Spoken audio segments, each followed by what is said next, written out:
भारत के 7 पड़ोसी देशों में एक बांग्लादेश। बीते कुछ दिनों में बांग्लादेश की हालत इतनी खराब हो गई है कि छात्रों द्वारा आरक्षण को लेकर प्रदर्शन किया जा रहा है। बांग्लादेश में छात्रों द्वारा आरक्षण को लेकर विद्रोह इतनी खराब हो गई है कि अब सरकार द्वारा इंटरनेट सेवा को भी बंद कर दिया गया है। यह विद्रोह साल 1971 में लड़े मुक्ति संग्राम में फ्रीडम फाइटरों के परिवार तथा फ्रीडम फाइटरों को मिलने वाले आरक्षण को लेकर बांग्लादेश में छात्र प्रदर्शन कर रहे हैं। यहाँ तक कि बांग्लादेश में सभी स्कूल कॉलेज बंद कर दिए गए हैं। आखिर क्यों छात्रों द्वारा प्रदर्शन किया जा रहा है? आखिर क्यों अन्य छात्रों को आरक्षण मिल रहा है? आरक्षण का मतलब क्या है और बांग्लादेश में चल रहे विद्रोह का असल में क्या कारण हो सकता है? आइए जानते हैं आज के इस एजुकेशन की वीडियो में। अभी का सिचुएशन तो ठीक नहीं है, तभी हम यहाँ पे आ गए और बाकी स्टूडेंट भी हमारे साथ बहुत सारे, जिनको हम और भी बहुत सारे आ गए। तो बाकी कॉलेज में कंडीशन अच्छी नहीं थी और ऊपर से बहुत सारे रेस्ट्रिक्शन लग गए। हम लोगों को पता चला कि वहाँ पे कोटा मूवमेंट हो रहा है, बहुत सारा गैदरिंग हो रही है स्टूडेंट्स की, तो हम लोगों को कॉलेज से भी ऑफ मिल गया। छात्रों द्वारा बांग्लादेश में चल रहे विद्रोह को जानने से पहले आइए जानते हैं बांग्लादेश का इतिहास। भारत के इतिहास में दर्ज एक ऐसा दिन जिसमें भारत के नक्शे में एक नए देश का उदय हुआ।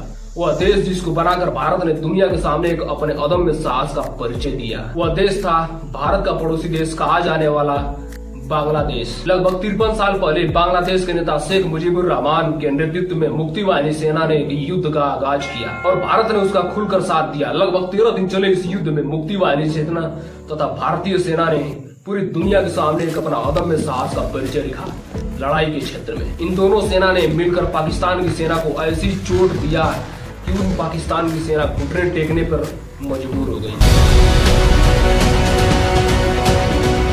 How India and Mukti Bahini fought side by side. How land, water and air merged as one. द्वितीय विश्व युद्ध के बाद यह एक ऐसा दिन था जो एक बहुत बड़ी संख्या के तादाद में किसी अन्य सेना ने किसी दूसरी सेना के सामने आत्मसमर्पण किया, घुटने टेका और साल 1971 में बांग्लादेश ने आजादी का जश्न मनाया पूरी दुनिया के सामने और पूरे देश के सामने एक स्वतंत्र बांग्लादेश बनकर उभरा। 16 दिसंबर 1971 को बांग्लादेश आजादी का जश्न मना रहा था। 1971, a new nation is born.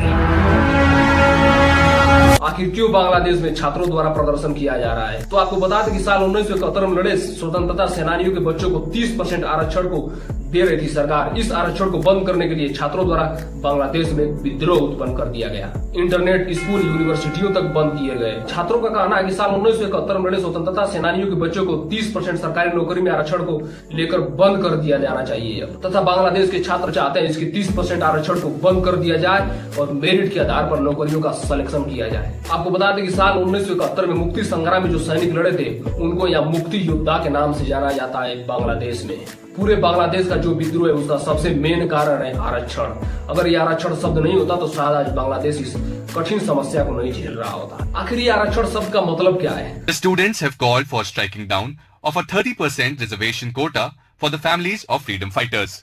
The recent protests started after a High Court order reinstated a 30% job quota for families of war veterans. आरक्षण शब्द का मतलब है कि अपनी सीट रिजर्व करना या फिक्स करना तथा यह प्रत्येक व्यक्ति की इच्छा होती है कि वह हर स्थान पर अपनी सीट सुरक्षित करे, चाहे वह रेल के डिब्बे में यात्रा करनी हो, चाहे किसी अस्पताल में अपनी चिकित्सा करानी हो, चाहे वह विधानसभा तथा लोकसभा में चुनाव लड़ने की बात हो या फिर किसी सरकारी नौकरी में सरकारी जॉब पाने की बात हो। आपको बता दें कि भारत में आरक्षण की शुरुआत 1882 में हंटर आयोग के द्वारा शुरू किया गया। इसके साथ समय समय पर विभिन्न आंदोलन हुए, जैसे राजस्थान का गुर्जर आंदोलन तथा हरियाणा का जाट आंदोलन और गुजरात का पटेल आंदोलन तथा आज के समय में बांग्लादेश आंदोलन। आरक्षण शब्द आते ही भारत में दो परंपराएं चलने लगती है। सही बात है, एक सिक्का के दो पहलू होते हैं।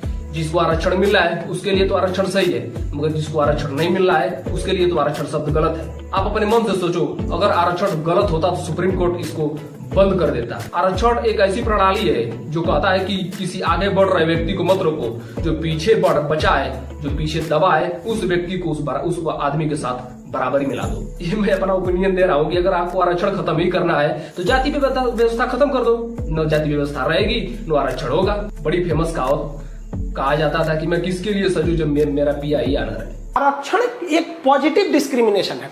ये किसी आगे बढ़ रहे व्यक्ति को रोकता नहीं है कि तुम नहीं कर सकते हो, जो पीछे है उसको कहता है कि तुम आगे चले जाओ। साल 1972 में शेख मुजीबुर रहमान द्वारा 1971 युद्ध में लड़े फ्रीडम फाइटरों को आरक्षण की सुविधा प्रदान करने का ऐलान किया गया। छात्रों का कहना है कि 1971 में फ्रीडम फाइटरों के महत्व को समझा गया, फ्रीडम फाइटरों के महत्व को बूझा गया और उनको तथा उनके परिवार वालों को सरकारी नौकरी में आरक्षण की व्यवस्था दिया गया। लेकिन आज के समय तक स्वतंत्रता सेनानी के लगभग तीसरी पीढ़ी तक के बच्चों को क्यों आरक्षण दिया जा रहा है? अब तक इन बच्चों को आरक्षण मिलना छात्रों के हिसाब से सही नहीं है। काफी विद्रोह हुए, काफी धरनाएं हुई, तब जाकर साल 2018 में शेख हसीना द्वारा इस आरक्षण व्यवस्था को ही खत्म कर दिया गया। उनका कहना था कि मेरिट के आधार पर सिलेक्शन होगा, जिसको नौकरी करना होगा नौकरी करेगा, नहीं तो आप अपना देखिएगा। मगर साल 2021 में कुछ याचिकाएं दायर की जाती हैं बांग्लादेश के न्यायालयों में। यह सुनवाई लगभग 3 वर्षों तक चली और 1 जुलाई 2024 को और हाई कोर्ट ने कोटा व्यवस्था को फिर से लागू कर दिया, यानी आरक्षण सुविधा को फिर से ला दिया बांग्लादेश के शहर में। आरक्षण व्यवस्था लागू होते ही छात्रों द्वारा